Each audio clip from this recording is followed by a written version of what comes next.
विद्यार्थियों, साथियों, मित्रों, नमस्कार। संध्या में आपका स्वागत है। और बदकही ऐसे ही चलती रहेगी और हमारी कोशिश रहेगी कि हम कैसे बातचीत के ज़रिए बहुत सारे विषयों पर अपनी राय कायम करने का प्रयास करें, उसको समझने का प्रयास करें।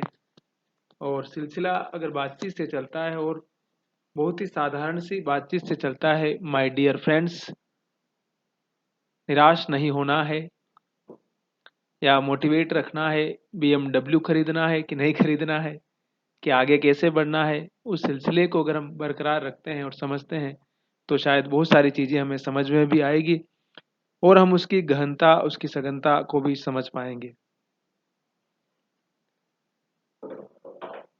देखिए, रविन्द्रनाथ टैगोर सूर्य को लेकर के, प्रकृति को लेकर के, चंद्रमा को लेकर के बहुत सारी बातें कहते रहे हैं और उनका जो गीतांजलि है वो गीतों के माध्यम से कैसे मनुष्य के भीतर एक एक ऊर्जस्विता, एक पॉजिटिव एनर्जी कैसे वेव को उसके अंदर कैसे सृजित की जाए, कैसे क्रिएट की जाए, कैसे उसको विस्तार दिया जाए, उस सिलसिले पर वो समझिए कि अपने हिसाब से बातचीत करते रहें, अपने हिसाब से अपना मंतव्य रखते रहें टैगोर साहब। और टैगोर जी को हम सिर्फ एक कला नहीं, संगीत, चित्र, राइटिंग, चित्रकारी, पेंटिंग्स, बहुत सारी वेराइटीज है। और बंगाल की भूमि की हम चाहे कितनी भी मतलब आलोचना करें, समीक्षा करें, लेकिन कल्चर के मामले में, संगीत के मामले में आज भी मतलब टैगोर उनके लिए भगवान से कम नहीं है। स्वामी विवेकानंद हो, रामकृष्ण परमहंस हो, मतलब वो लोग उसी मन से उनकी प्रार्थना करते हैं, उनके गीतों को गाते हैं, उनकी रचनात्मकता को पढ़ते हैं और उतना ही कर्म कांड विहीन उनका पूरा कार्यक्रम चलता है। आप रामकृष्ण मिठन, कृष्ण मिठन मिशन में कहीं भी जाइए आप, वहीं आप हमारे हिंदू धर्म के मंदिरों में जाइए, वो भी हिंदू धर्म का ही है, लेकिन मतलब उनका कैसे चलता है, कोई कर्मकांड नहीं, कोई दिखावा नहीं, सिर्फ बहुत ही आंखें बंद करके मौन शांति से प्रार्थना करना है। और मैंने कहा ना कि बिल्कुल सिंपल कपड़े पहन के आना है, साफ सफाई रखना है, क्लियरिटी रखना है। कुछ भी ऐसा नहीं है कि जिसमें आप बहुत बड़ा ज्ञान देते हुए नजर आ रहे हैं या फिर ज्ञान लेते हुए नजर आ रहे हैं। माय डियर फ्रेंड्स, बंगाल के बारे में हम कहते हैं ना कि नवजागरण अगर वहीं से आता है, नवजागरण की पूरी पृष्ठभूमि, पुनर्जागरण की पृष्ठभूमि आती है। तो जब भी आप कभी बंगाल जाएं या रामकृष्ण मिशन के वहाँ जाएंगे तो वहाँ पुस्तकालय भी है, प्रार्थना का भवन भी है और आपको बिल्कुल सादा वातावरण मिलेगा, जैसा कि कबीर मठों में मिलता है, उन जगहों पर मिलता है कि जहाँ कर्मकांड का कोई स्थान नहीं है। और टैगोर तो प्रकृति को ही अपना सब कुछ मानते हैं, उनके यहाँ तो ईश्वर की ऐसी कोई कल्पना भी नहीं है ना। तो आधुनिकता के साथ मनुष्य के व्यक्तित्व को विकसित करने में टैगोर साहब ने कितना बड़ा कंट्रीब्यूशन किया है। और हजारी प्रसाद द्विवेदी जो हिंदी के बड़े विद्वान थे, वो खुद टैगोर साहब के यहाँ रहे, उनके साथ रहे, उन्होंने भी बहुत कुछ लिखा है उनके बारे में। या फिर आधुनिक काल का हर एक बड़ा विद्वान, बड़ा चिंतक, आप देखिए कि ईश्वर के अस्तित्व को खारिज करता हुआ आगे बढ़ता है। क्योंकि अगर आपकी चेतना में ही वो स्पष्टता नहीं होगी तो आप दुनिया के बारे में क्या स्पष्ट बात बोलेंगे लोगों को। अगर मुझे खुद ही क्लियर क्लियर नहीं कि मुझे क्या बोलना है, क्या सोचना है, राष्ट्र राज्य की अवधारणा, समाज के बारे में, चिंतन के बारे में मुझे कुछ मालूम नहीं होगा और मैं भक्तों, माय फ्रेंड्स, मैं बहुत बड़ा ज्ञानी हूँ, मुझे सब कुछ आता है, आप मुझे सुनिए, मुझसे सीखिए, मुझे फॉलो कीजिए, मैं आपकी ज़िंदगी बदल सकता हूँ और मैं भी आपको एक दिन करोड़पति बना दूंगा, एक दिन अरबपति बना दूंगा। आप भी अंबानी बन जाएंगे, टाटा बन जाएंगे, बिरला बन जाएंगे, अडानी बन जाएंगे, कुछ भी बन जाएंगे, एलन मास्क बन जाएंगे, जैक मॉक बन जाएंगे, है ना। तो टैगोर साहब को अगर उस नज़र से अगर हम समझेंगे, और बंगाल, अगर आप बंगाल के बारे में आमतौर कहते हैं कि जादू टोना बहुत होता है, कि वो तो जादू टोने की भूमि है, लेकिन वहाँ ऐसा है नहीं है। संगीत का बड़ा सम्मान है, लेकिन बंगाल का जो इलिट वर्ग है, जो अभिजात्य वर्ग है, उसकी लाइफ स्टाइल एकदम अलग है। और वहाँ का जो आम जनजीवन है उसकी लाइफ स्टाइल अलग है। आप वहाँ पर पूरा वाम, या जिसको हम लेफ्ट कहते हैं, उसने 35 साल तक राज किया वहां पर, तो उस इतिहास को भी देख सकते हैं। और अब वही सारे लोग अब लोटस के साथ आ गए हैं। तो लोटस किस प्रकार से घूम रहा है, उससे क्या गणित बैठ रहा है। और जिसके पास कैरियर है, पैसा है, पावर है, पोजीशन है, वो जिधर भी जाएगा कहते हैं ना कि सही हो जाएगा। भले ही हम इस सत्य को स्वीकार करें या न करें, लेकिन इस सत्य को स्वीकार करने की आवश्यकता है।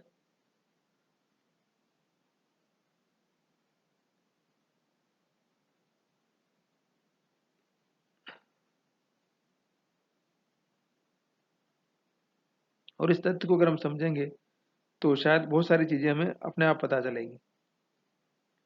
है ना, हिंदुस्तान का सबसे समझिए कि मतलब पुराना शहर है और इसकी तमाम प्राचीन परंपराएं रही है।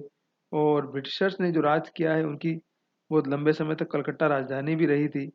और उस हिसाब से आप देखेंगे तो बंगाल अपने आप में एक अलग जगह है। और आपको पता है कि भारत का विभाजन जो हुआ था उसमें बंगाल का भी विभाजन होता है। तो जिसको हम बांग्लादेश के नाम से जानते हैं आज, वो क्या है, पूर्वी बंगाल ही तो था। तो वहाँ की जो स्थिति है, वहाँ की जो दशा है, उसको भी आप जान सकते हो उस लिहाज से। फिर भाषा बांग्ला, और भाषा बांग्ला के प्रति उनका भी उतना ही विश्वास है जितना अन्य लोगों का। फिर दुर्गा पूजा पूजा बहुत होती है, आपको मालूम ही होगा, काली पूजा इसको बोलते हैं। काली पूजा करने में मतलब बड़े से बड़ा लेफ्टिस्ट, बड़े से बड़ा वामपंथी भी उस काली पूजा में जाता है। अभी नवरात्रि आ रही, देखिए आप, है ना। और मैप में भी आप जाके देखेंगे तो इसकी स्थापना होती है 1956 में, बन जाता है। और इसके जिले कौन कौन से बड़े खूबसूरत जगह है, जैसे दार्जिलिंग है, जलीपाईगुड़ी है, कुछ बिहार, उत्तर दिनाजपुर, दक्षिण दिनाजपुर, मालदा, बीरभूमि, बहुत सारी चीजें, खूब हावड़ा है, कोलकाता है, कपिलोंग है, पूर्व पश्चिम वर्धमान है। ठीक। और देखिए कि 294 सीटें विधानसभा की है उसकी। फिर क्षेत्रफल में 13वां है, और जनसंख्या भी उसकी 9 करोड़ के करीब है।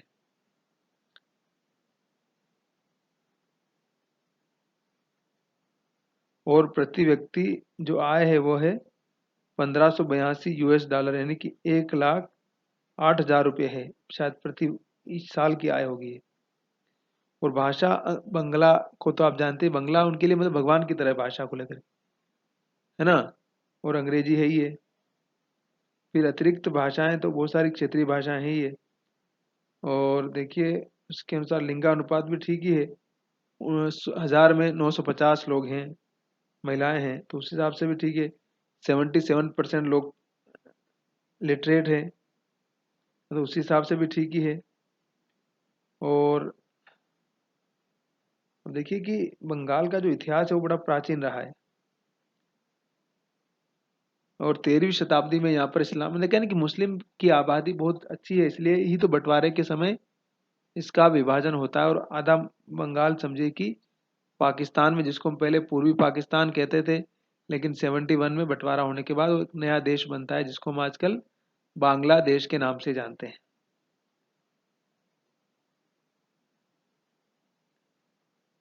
और 18वीं शताब्दी में British British east India company ने इसको अपने नियंत्रण में ले लिया था।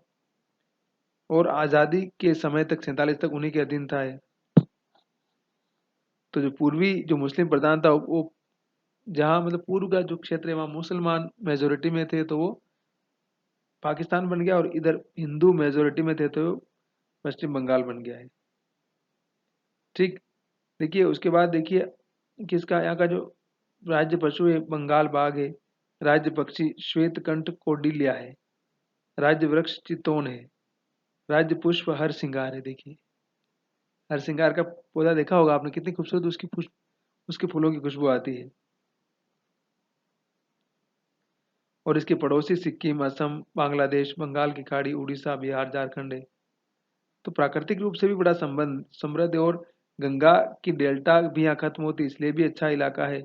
और बांग्लादेश के साथ बहुत बड़ी सीमा लगती है, जाहिर सी बात। सीमा क्या लगती है, वो हमारा ही पार्ट था, उन्हीं का पार्ट था, उसको काट दिया गया। तो गंगा के आने के कारण भी इस क्षेत्र बड़ा उपजाऊ भी है। तो चावल की जो खेती होती है बड़ी समृद्ध तरीके से होती है और चावल ही खाते हैं लोग, तो आप जानते हैं इनके बारे में। हुगली नदी है, भागीरथी है, बहुत सारी चीजें हैं। तो गंगा का मुहाना भी है जिसे सुंदरवन भी कहा जाता है, और डेल्टा भी है, तिस्ता, महानंदा है, दामोदर, तमाम तरह की नदियां हैं। तो उस हिसाब से भी महत्वपूर्ण है।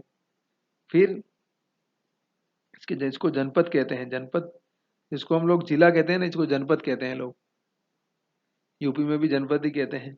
फिर नृत्य संगीत की हमने कहा ना कि कला की बड़ी यहाँ महत्ता है। दुर्गा पूजा को, क्रिकेट को, फुटबॉल को, इन सारी चीजों को बड़ी लोकप्रियता है यहाँ पर। फुटबॉल बड़ा प्रसिद्ध है बंगाल में, आपको ध्यान नहीं तो पता होना चाहिए।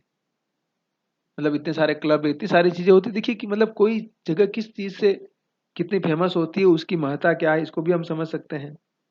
गांगोली बंगाली खुद आप जानते ही हैं। फिर मोहन बागान है, ईस्ट बंगाल जैसी टीमें इसी प्रदेश की है। फिर नक्सलवाद का नाम भी आपने सुना ही होगा। सरकार जिस पर नियंत्रण लगा चुकी है, और कितने ही नक्सलवादियों को, वामपंथी जिसको आप कहते हैं ना कि माओवादी जिसको बोलते हैं, वो नक्सलवादी माओवादी सब मतलब एक ही चीज है कि किस प्रकार से हिंसा के माध्यम से अपने अधिकारों को प्राप्त करने की जो बात कार्ल मार्क्स ने कही थी, उसी विचार को लेकर के चलने वाले लोग हैं। तो इस मूवमेंट का आपको मालूम ही है, बड़ा मतलब ये होता रहा है। इस मूवमेंट की जो सच्चाई है, वास्तविकता, वो अलग बात है।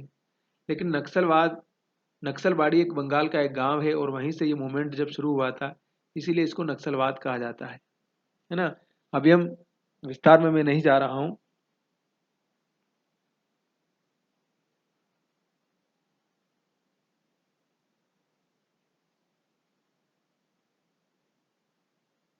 ठीक है, तो नक्सलबाड़ी मूवमेंट भी वहां शुरू होता है।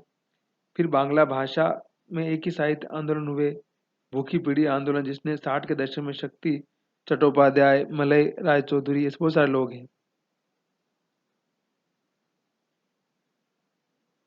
फिर देखिए राजनीति के क्षेत्र में भी बड़ा मतलब महत्वपूर्ण स्थान रहा है।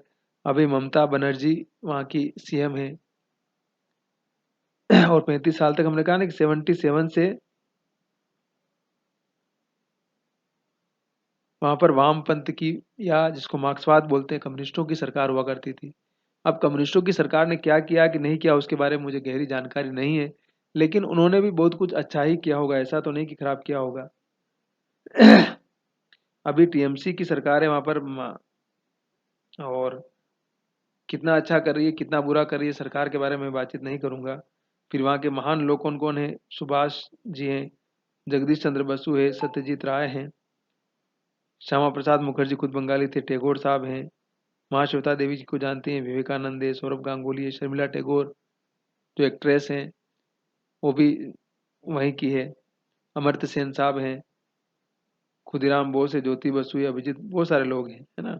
तो बंगाल को समझने के लिए और बंगाल की संस्कृति को समझने के लिए हमें जिस पृष्ठभूमि की आवश्यकता है, जिस पृष्ठभूमि को जानने की जरूरत है, वो भी बहुत महत्वपूर्ण है। कि कोई, जिसे कार्ल मार्क्स ने कहा ना कि आर्थिक दुर्दशा बदलने से व्यक्ति के व्यक्तित्व में परिवर्तन हो जाएगा, कोई जरूरी नहीं है।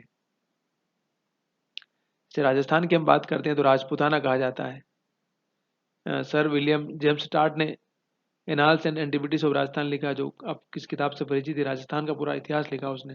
अंग्रेज अफसर था वो, और बहुत सारी चीजें यहाँ से ले गया। यहाँ के राजाओं के साथ उसकी दोस्ती भी बहुत गहरी हो गई थी कहा जाता है। तो फिर इनको जो अफसर थे उन्होंने उसको हटा भी दिया था पद से, और बाद में उनको लगा कि कहीं ये हमारे सारे भेद खोल देगा। वो नौकरी से रिटायर्ड भी हो गया, और बहुत सारे यहाँ से पांडुलिपियां और बहुत सारी चीजें लेकर के लंदन जहाज में उस जमाने में ले गया था।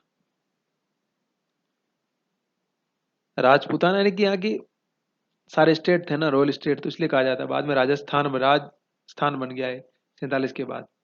तो यहाँ की जो कल्चर है, यहाँ की जो संस्कृति है, उसके अंदर कास्टिज्म से लेकर जो तमाम चीजें हैं, उस पर हम बात करेंगे कभी। लेकिन कहते हैं ना कि अगर बाहर बाहर से आप बड़ी रोमांटिक बातें करके किसी को भ्रमित करना चाहें तो कर सकते हैं। फिर वही बात, चाहे नक्सलवाद की बात करूं, चाहे वामपंथ की बात करूं, चाहे छत्तीसगढ़ में जो कुछ चल रहा है माओवाद जिसको कहते हैं, और सरकार उसको पूरी तरह से नेस्त नाबूद करने में लगी हुई, और शायद लगता है कि वो जल्दी खत्म भी हो जाएगा वो, है ना। और वर्तमान सरकार जिस तरह से प्रतिपक्ष को या तमाम तरह के सवाल पूछने वाले लोगों को खत्म कर रही है, वो भी अपने आप में एक बहुत बड़ा सवाल भी है ना। लोकतंत्र का बचा रहना जरूरी है। अगर हम लोकतंत्र के पक्ष में खड़े नहीं होंगे तो कल हमारी भी बारी आ सकती है, इसमें कोई शक नहीं है, इसमें कोई कहने की बात नहीं है। लोकतंत्र रहेगा तो हम सब रहेंगे। कल आज मैं विपक्ष में हूं, कल मैं भी सत्ता में जाऊंगा ना, तो कल मैं भी वैसे ही करूंगा, क्योंकि मेरे साथ वैसे ही हुआ है। तो फिर जनतंत्र कहाँ बचेगा। और एक सब काम तो नेहरू जी अपने जमाने में कर सकते थे, जैसा कि पाकिस्तान में तमाम तानाशाहों ने किया। लोकतंत्र को और संविधान को पूरी तरह से खत्म करके डिक्टेटरशिप हिटलर की तरह लगा दीजिए, खेल खत्म। माय डियर फ्रेंड्स, कहा ना कि भारतीय समाज जितना अंधविश्वास में डूबा हुआ है, अगर वो उतना ही साइंटिफिक टेम्पर में डूबा हुआ होता, उतना ही वो काम में डूबा हुआ होता, तो शायद हमारा मुल्क आज न जाने कहाँ होता। हमारे पास मंदिर बनाने के लिए पैसा है, लेकिन स्कूल का भवन बनाने के लिए पैसा नहीं है। ये कड़वा लग सकता है आपको, लेकिन सच है। कावड़ियों पर फूल बरसाने के लिए पैसा है, लेकिन बच्चों को पढ़ाने के लिए, उनके अच्छी एजुकेशन के लिए, उनका अच्छा हेल्थ के लिए, ट्रीटमेंट के लिए हमारे पास कोई पैसा नहीं है।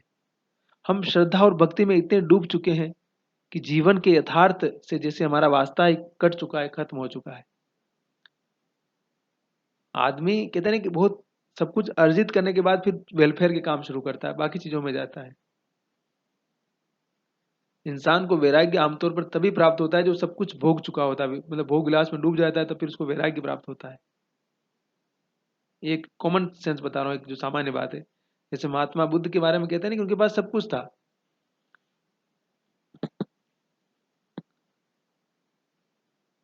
उन्हें पता नहीं था कि अन्न कैसे पैदा होता है, ये जो खा रहा हूं मैं कहाँ से पैदा होता है, पानी कहाँ से आता है, हवा कहाँ से आती है। क्योंकि वो कभी राजमहल से बाहर कभी गए ही नहीं, इतना आराम का जीवन था उनका।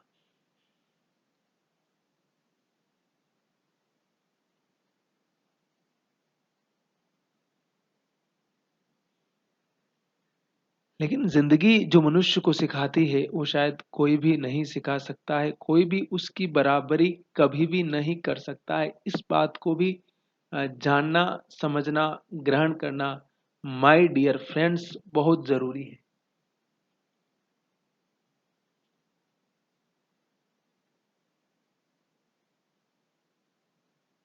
लोग कहते हैं ना, अंबेडकर साहब ने कहा है कि जो लाइन मंदिर में जाने के लिए कतार लगी हुई है, वो अगर स्कूलों में लगेगी, वहां पढ़ने में लगेगी, पुस्तकालयों में लगेगी, तो देखिए कि समाज अपने आप खुद ट्रांसफॉर्म हो जाएगा। अपने आप चीजें परिवर्तन के रास्ते पर चलेगी।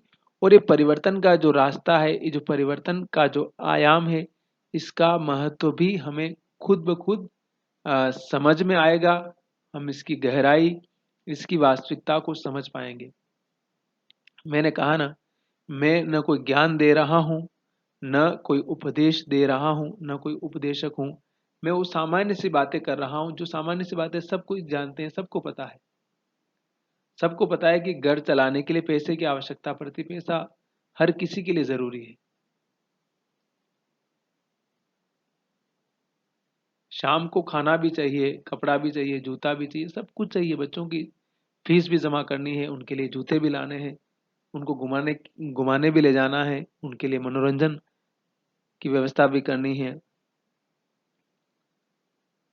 बच्चों के साथ कहीं मेला देखने जा रहे हैं तो उनके पैसा भी देना है, घुमाने भी ले जाना है। तो जब हम सब चीजों से परिचित हैं, हमें मालूम है, अगर उसके बावजूद भी हम उन सारी चीजों का सामना नहीं कर रहे हैं, या नहीं करना चाहते हैं, या उन चीजों के साथ अपने आप को नहीं जोड़ना चाहते हैं, तो मैं कोई अलग से बहुत बड़ा ज्ञान, बहुत बड़ा नॉलेज आपको नहीं दे रहा हूं, न देना चाहता हूं, न ऐसी कोई जिज्ञासा है मेरी।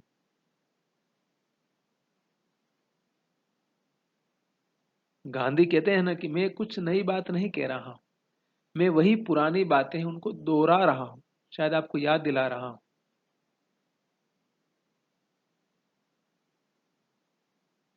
तो माय डियर फ्रेंड्स, उस वास्तविकता को, उस सच को समझना, उसको जानना हर किसी के लिए बहुत जरूरी है। अगर हम उस सच को नहीं जान पा रहे हैं, नहीं समझ पा रहे हैं, तो शायद ये हमारा अतिवाद है, और मैंने कहा ना, ऐसी बहुत सारी शब्दावलियां हैं।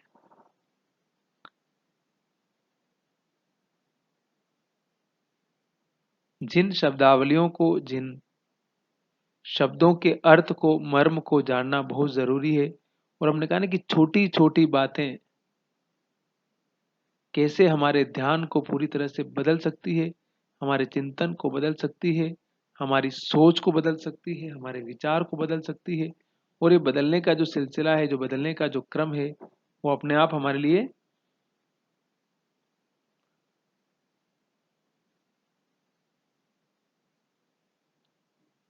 महत्वपूर्ण हो जाएगा। इसलिए उस महत्वपूर्ण कड़ी से गुजरना, महत्वपूर्ण कड़ी का हिस्सा बनना बहुत जरूरी है। और जिस तरह की दिशा में, जिस दिशा में हमारा समाज जा रहा है या बढ़ रहा है, वहां पर हम शिक्षा और रोजगार और जो बेसिक रिक्वायरमेंट की चीजें हैं उसको शायद फोकस कम कर रहे हैं।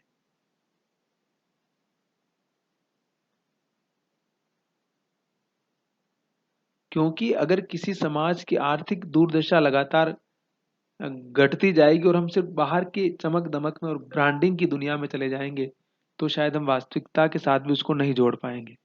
इसलिए उस वास्तविकता को समझना, टैगोर साहब के शब्दों में कहूँ तो बहुत जरूरी है। और टैगोर साहब ने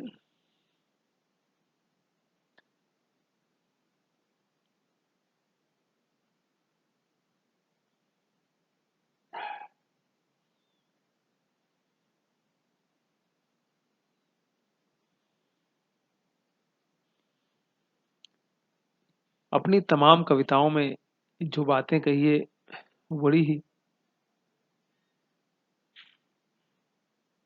महत्वपूर्ण है। टैगोर साहब की एक कविता ही पढ़ देता हूं मैं।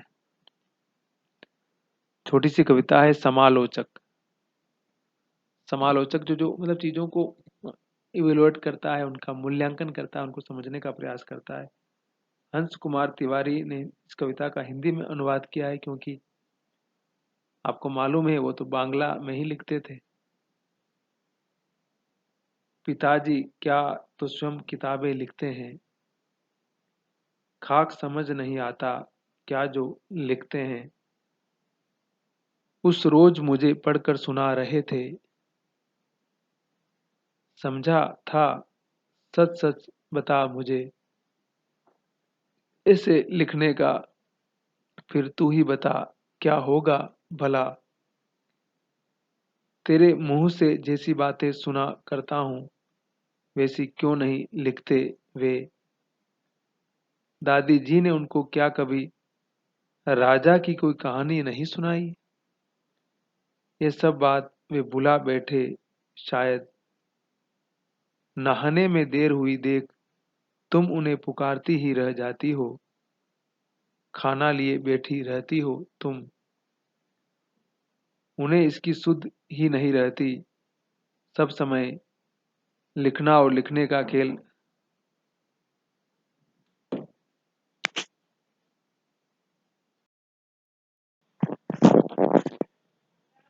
लिखना और लिखने का खेल उनके कमरे में मैं कहीं खेलने गया कि तुम मुझे नटखट कहने लगती हो। शोर करता हूँ तो डांट बताती हो, देखता नहीं तेरे बाबूजी कमरे में लिख रहे हैं। बता तो सच बता, लिखने से क्या है आखिर, लिखने से क्या है आखिर। तो एक नया बच्चा जानना चाहता है कि आखिर लिखने से क्या होता है, क्योंकि उसे लिखने पढ़ने की उस दुनिया का इतना आभास नहीं है। और बच्चे तो, माय डियर फ्रेंड्स, वैसे भी ऐसे ही होते हैं। और आज के बच्चे तो बहुत तेज, बहुत शार्प हैं। अब देखिए, टैगोर साहब की एक और कविता है, प्रार्थना। हम ईश्वर से प्रार्थना करते हैं, मैंने कहा नहीं कि लोग मंदिर जाते हैं क्या क्या मांगने के लिए। आप कल्पना नहीं कर सकते कि मनुष्य मतलब स्वार्थ स्वार्थ की किस दुनिया में जा चुका है। लेकिन टैगोर अपनी प्रार्थना में क्या बोलते हैं, क्या कहते हैं कि मनुष्य अगर उस यूनिवर्स से, अगर उस प्रकृति से, अगर उस सर्वशक्तिमान से कुछ मांग रहा है, तो उसे ऐसा मांगना है कि जो सच में उसे मांगना चाहिए। क्षुद्र चीजों की तरफ जाकर के न वो अपना भला कर सकता है न दूसरों का भला कर पाएगा।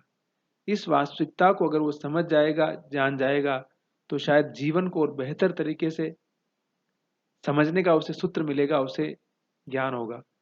प्रार्थना कविता में वो क्या कहते हैं, इसका अनुवाद भी हंस कुमार तिवारी जी ने किया है। उनके प्रति आभार प्रकट करता हूँ और हिंदवी के प्रति आभार प्रकट करते हुए कविता आपके सामने रख रहा हूँ। चित जहाँ भय शून्य, शीश जहाँ उच्च है, ज्ञान जहाँ मुक्त है, जहाँ ग्रह प्राचीरों ने वसुधा को आठों पहर अपने आंगन में छोटे छोटे टुकड़े बनाकर बंदी नहीं किया है, जहाँ वाक्य उच्छ्वसित होकर हृदय के झरने से फूटता, जहाँ अबाध स्रोत अजस्र स्रस्त विधि चरितार्था में देश देश दिशा दिशा में प्रवाहित होता है, जहाँ तुच्छ आचार का फैला हुआ मरुस्थल विचार के स्रोत पथ को सोख कर पौरुष को विकीर्ण नहीं करता, सर्व कर्म चिंता और आनंदों के नेता जहाँ तुम विराज रहे हो, हे पिता अपने हाथ से निर्दय आघात करके भारत को उसी स्वर्ण में जागृत करो। हे पिता भारत को उसी स्वर्ण में जागृत करो। रविंद्रनाथ टैगोर। कविता का नाम है प्रार्थना।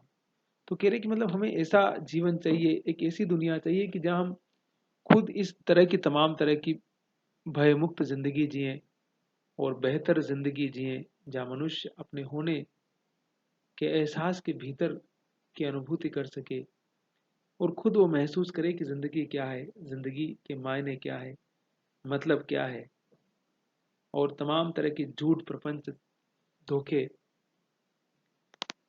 बेईमानियों लाचारियों से बाहर निकले। तो विश्व मानव की जो कल्पना टैगोर बार बार अपने साहित्य में करते हैं वो ऐसे ही नहीं करते हैं।